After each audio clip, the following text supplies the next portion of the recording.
Hello, and welcome back to Tech Fails, the channel where we dig up the biggest technology scandals, the most spectacular project failures, and the historical technical disasters that should have sunk entire careers. Today, we're looking up way up. We're talking about a project that cost over $1 billion, promised to revolutionize our understanding of the universe, and was, for all intents and purposes, dead on arrival. We're talking about the Hubble Space Telescope and the disastrous, almost career-ending flaw in its primary mirror. It's one of the most infamous stories in the history of science and engineering.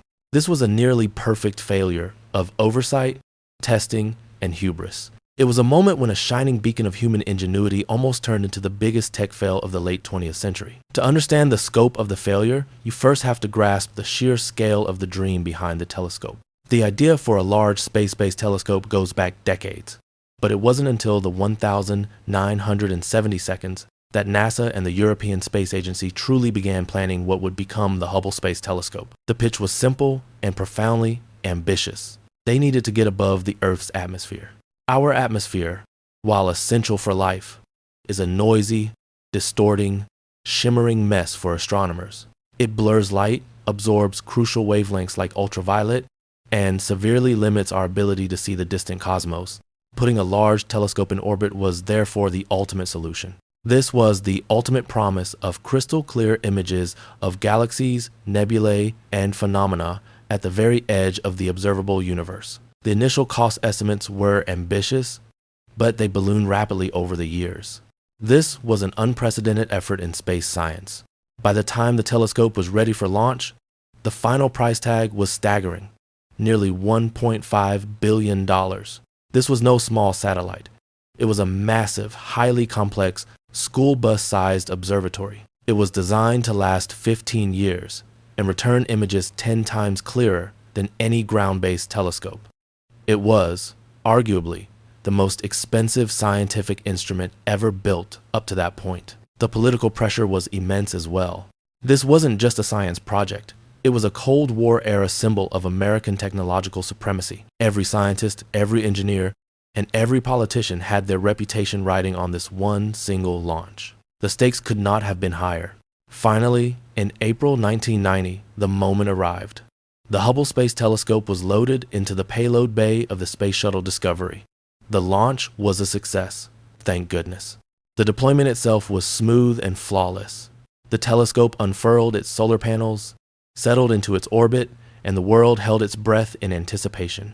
The initial weeks were spent deploying the telescope's hardware and powering up the instruments. The most crucial step was achieving first light, the first test images to confirm everything was working to specification. What came back, however, wasn't a revelation of the cosmos. It was a disaster. The initial images were undeniably blurry. They were unacceptably, spectacularly blurry. They were certainly better than most ground-based observations, yes, but they were nowhere near the promised pristine clarity. The light from distant stars and galaxies wasn't a sharp point, as expected. It was instead a fuzzy mess, surrounded by a distinct halo of scattered light. The dream, the $1.5 billion investment, the decades of work, it was all dissolving in a cloud of cosmic haze. NASA was suddenly faced with the most embarrassing and expensive tech fail in its storied history. Engineers and scientists scrambled to find a solution. The first assumption was a minor alignment issue, perhaps due to the stresses of launch or slight orbital shifts. But after weeks of calibration attempts, the problem persisted relentlessly. That's when the awful, dreadful truth began to dawn on the team. The flaw wasn't in the electronics, the software, or the secondary mirrors. It was in the very heart of the instrument, the primary mirror. Hubble's primary mirror is 2.4 meters, or nearly 8 feet in diameter. It's a masterpiece of engineering and was designed to be one of the smoothest, most perfectly shaped objects ever created by human hands. The mirror had to be shaped to a precision of about 10 nanometers. To appreciate that, that's less than 1/50th the width of a human hair.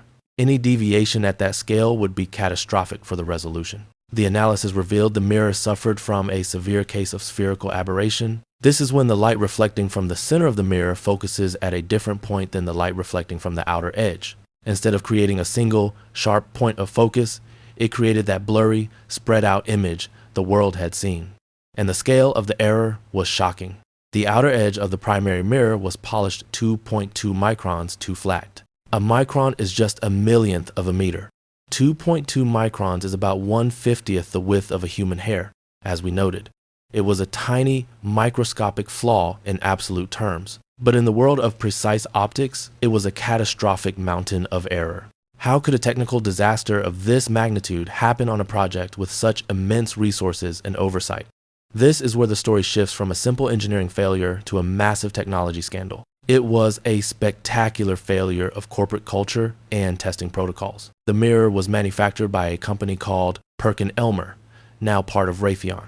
The polishing process itself was an absolute marvel of precision work. But the story of the testing phase is where the wheels completely came off. To ensure the mirror was shaped correctly, Perkin-Elmer used a custom-built measuring device.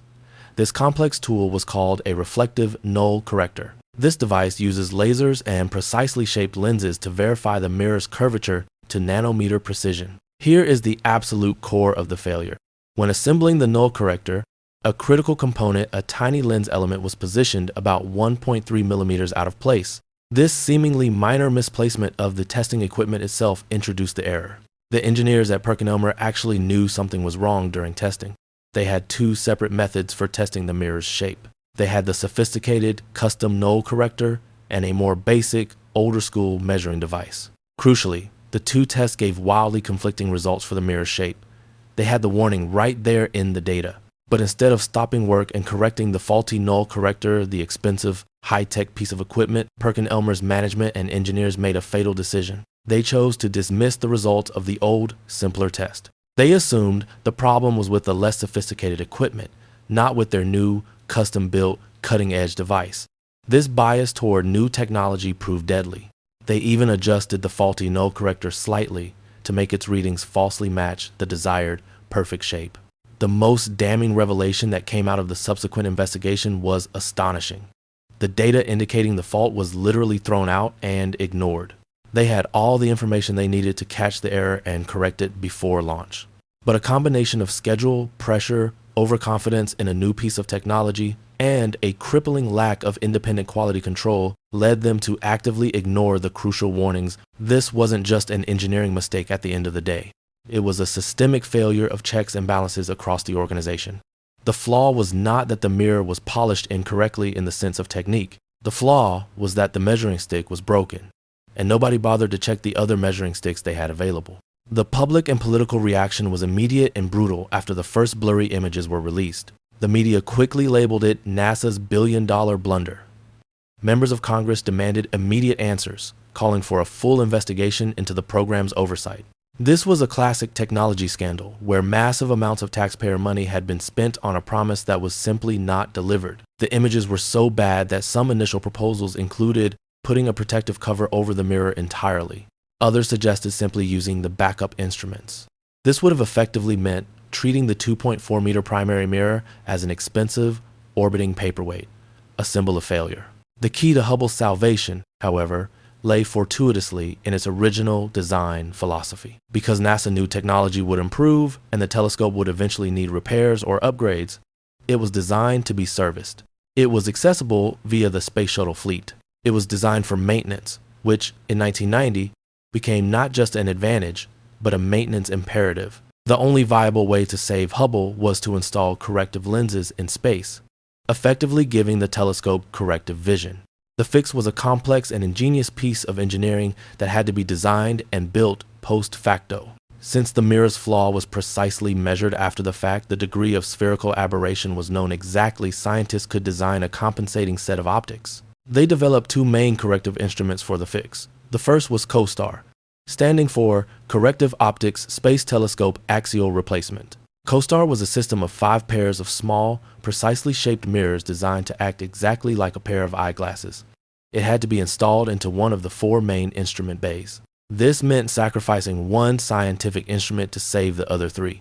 The second key instrument was WFPC-2, the Wide Field and Planetary Camera 2. This was a brand new camera designed to replace the original. Crucially, the necessary corrective optics were built directly into the camera itself before launch. This new camera, the WFPC-2, was the famous instrument that would go on to take most of Hubble's iconic images for years to come. The mission to install these cosmic eyeglasses was scheduled for December 1993. The 3.5 years between the launch and the servicing mission were tense and filled with intense development. The STS-61 mission, the first Hubble servicing mission, was prepared.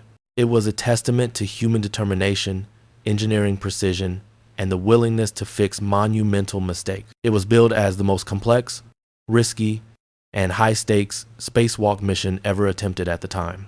Over the course of 11 days, astronauts Richard O. Covey, Kenneth D. Bowersox, and mission specialists like Jeffrey A. Hoffman and Story Musgrave performed incredible work. They completed 5 record-breaking spacewalks, a truly Herculean effort. They carefully removed the faulty instruments and then installed CoStar into its bay. Finally, they swapped out the original camera for the brand new, corrected WFPC-2. Every single component was installed flawlessly under immense pressure, thousands of miles above Earth. The world watched nervously as the astronauts returned to the shuttle, and the telescope was powered back up for its first true test. When the first test images came back after years of embarrassment and doubt, the result was astronomical, pun intended. The images were suddenly sharp, pristine, and exactly what had been promised back in the 1,970 seconds. Stars were perfect pinpricks of light, not hazy blobs. Galaxies were revealed with dizzying, complex detail. The disastrous tech fail had been transformed into one of the most successful, high-stakes recovery missions in history. The Hubble Space Telescope was finally working exactly as intended, and its true era of discovery had decisively begun. The rest, as they say, is history. Since the 1993 servicing mission, Hubble has delivered some of the most profound and iconic images in human history. The Hubble Deep Field in 1995 showed us a tiny patch of sky previously thought to be empty. That tiny field of view contained thousands of galaxies, giving us a true, shocking sense of the universe's mind-boggling vastness. The spectacular images of the pillars of creation in the Eagle Nebula became an instant cultural icon across the world. It also helped definitively confirm the age of the universe. It was instrumental in the discovery of dark energy, and it provided crucial data for nearly every field of modern astronomy. Hubble went on to have 4 more successful servicing missions over the next 2 decades.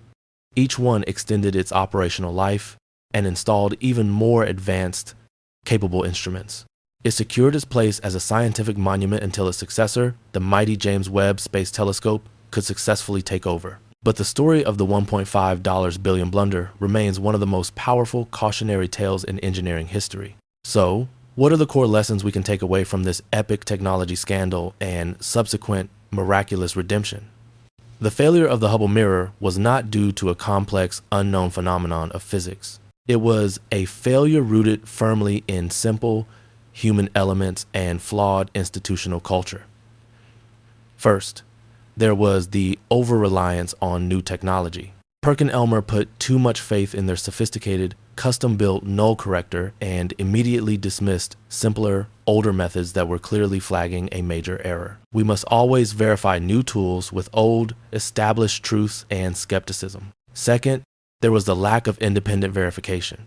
The company that built the mirror was also solely responsible for testing it. There was no independent check or verification of the testing equipment itself from NASA. NASA learned the hard way that critical path components require independent, third-party quality control and oversight. Relying on one source for manufacturing and validation is inherently risky. Finally, there was the pressure over precision. The internal culture prioritized schedule and budget constraints over absolute, flawless precision. This led engineers to rationalize away conflicting data and move forward with a known but dismissed anomaly. This highlights the incredible danger of ignoring red flags, even small ones, for the sake of meeting a strict deadline. The Hubble Space Telescope ultimately became one of the greatest technological achievements of our time, but it achieved this success only because of the willingness to face the initial, spectacular tech fail head-on. It was a multi-billion-dollar reminder that in the world of high-stakes engineering, the tiniest oversight can lead to the biggest disaster.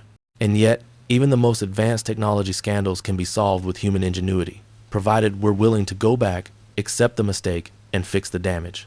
That is the story of the billion-dollar piece of glass that almost blinded our view of the cosmos. Join us next time on Tech Fails as we look at another historical technical disaster. Don't forget to like and subscribe,